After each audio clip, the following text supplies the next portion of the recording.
नमस्कार, पॉलिटिकल बाबा में आपका स्वागत है। मैं हूं मनोरंजन भारती।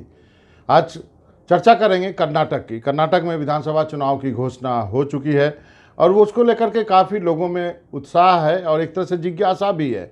जिज्ञासा इस बात को लेकर के है, क्या राहुल गांधी अपनी किस्मत जो है राजनीतिक रूप से एक बार फिर कर्नाटक से जो है उनका रिवाइवल होगा या नहीं होगा, क्योंकि उसमें लोग इंदिरा गांधी वाली बात देख रहे हैं और एक घटना हुई थी इंदिरा गांधी के समय, उसको लेकर के लोगों को लगता है कि जिस तरह इंदिरा गांधी का रिवाइवल हुआ था उसी तरह राहुल गांधी का रिवाइवल भी हो सकता है।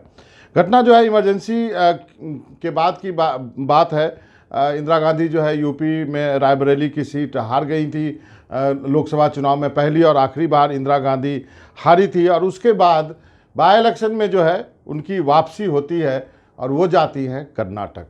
कर्नाटक के चिकमंगलुरु से वो चुनाव लड़ती हैं और वहाँ से वो जीतती हैं करीब 70,000 से अधिक वोटों से।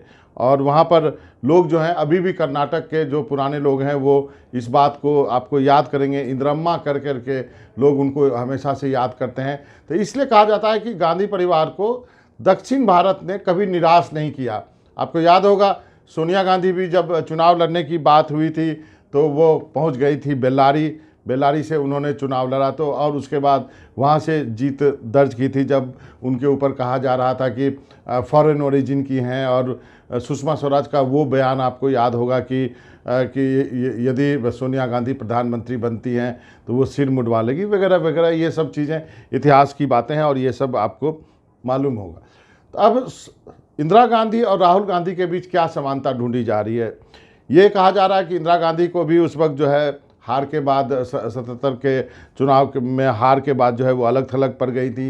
अच्छा, उनकी सारी सुविधाएं ख़त्म हो गई थी, सुरक्षा से उनको मरहूम कर दिया गया था। और एक घटना होती है, इंदिरा गांधी को हरियाणा ले जाया जा रहा था जेल में डालने के लिए, और इंदिरा गांधी को मालूम था कि किस ढंग से मीडिया का उपयोग किया जाता है। पुलिस को पहले तो उन्होंने अपने घर पे 5 घंटे इंतज़ार कराया। 5 घंटे के बाद निकले तो उनको मालूम था कि पूरा प्रेस फोटोग्राफर वगैरह वहाँ पे आ गए होंगे।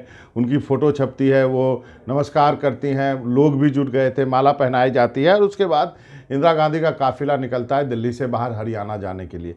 लेकिन एक जगह पे वो काफ़िला रुक जाता है, क्योंकि एक रेलवे फाटक है, फाटक बंद है और वहाँ पे वो काफ़िला रुकता है। तब तक जो है इंदिरा गांधी के वकील जो हैं वो बहस करते हैं जो पुलिस ले जा रही थी उससे, कि आपके पास इंदिरा गांधी को दिल्ली से बाहर ले जाने का वारंट नहीं है, आप उनको दिल्ली से बाहर नहीं ले जा सकते हैं। और आनन फानन में इंदिरा गांधी को जो है वापस दिल्ली लाया जाता है। दिल्ली वो उनको वापस लाया जाता है और उसके बाद जो है तब तक जो है ये पूरी चीज़ें होती हैं और उनको जेल में रखने की बात होती है। सदस्यता उनकी चली गई थी, उनके पास कुछ भी नहीं था। और प्रधानमंत्री उस वक्त जो थे भारत के प्रधानमंत्री मोरारजी देसाई, उन्होंने खुद जो है इंदिरा गांधी के खिलाफ विशेषाधिकार हनन का प्रस्ताव दिया था कि किस तरह से उन्होंने सरकारी अफसरों का अपमान किया है और पद का दुरुपयोग किया है। 7 दिनों तक बहस चली, एक समिति बना दी गई और समिति की रिपोर्ट आती है। समिति की रिपोर्ट में इंदिरा गांधी को दोषी करार दिया जाता है, उन पर सदन की अवमानना लगती है और उसके बाद से उनका सदन से निष्कासन हो जाता है।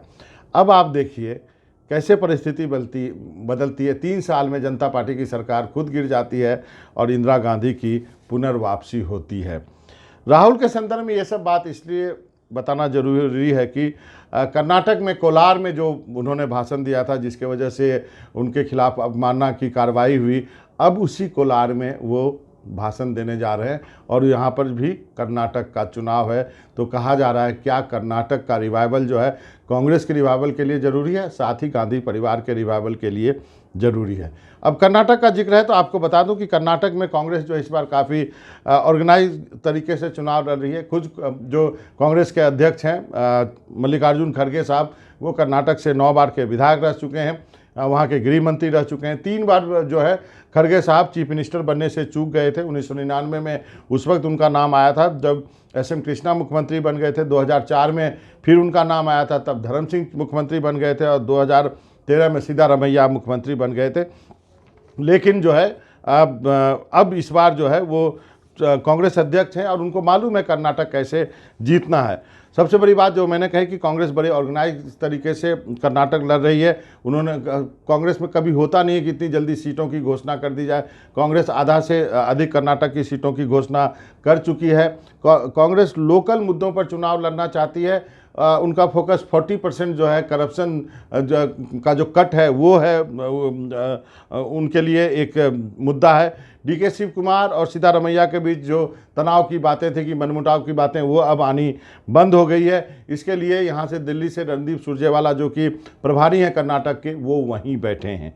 दूसरी तरफ यदि बीजेपी को देखें तो बीजेपी अभी भी स्ट्रगल कर रही है कि नाम फाइनलाइज करने को लेकर के। येदियुरप्पा को के बदले कौन होगा नेता, इसको लेकर के कन्फ्यूजन है। लिंगायत का नेता कौन बनेगा, इसको लेकर कन्फ्यूजन है।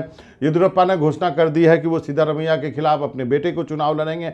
लड़ा पाएंगे या नहीं लड़ा पाएंगे ये नहीं मालूम है। ये भी फैक्ट है कि अभी तक बीजेपी का किसी भी सीएम ने पूरा कार्यकाल नहीं किया है। बीजेपी को अपने सीएम लगातार बदलने पड़े हैं। ये भी फैक्ट है कि 1985 के बाद कर्नाटक में कोई भी जो है पार्टी दोबारा सत्ता में नहीं आई है। तो बड़े डिसऑर्गेनाइज तरीके से बीजेपी की हालत है।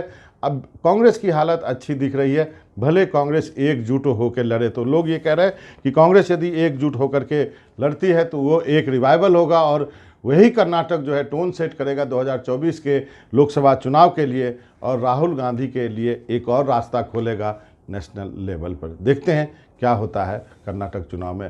पॉलिटिकल बाबा में मनोरंजन भारती को इजाज़त दीजिए। नमस्कार।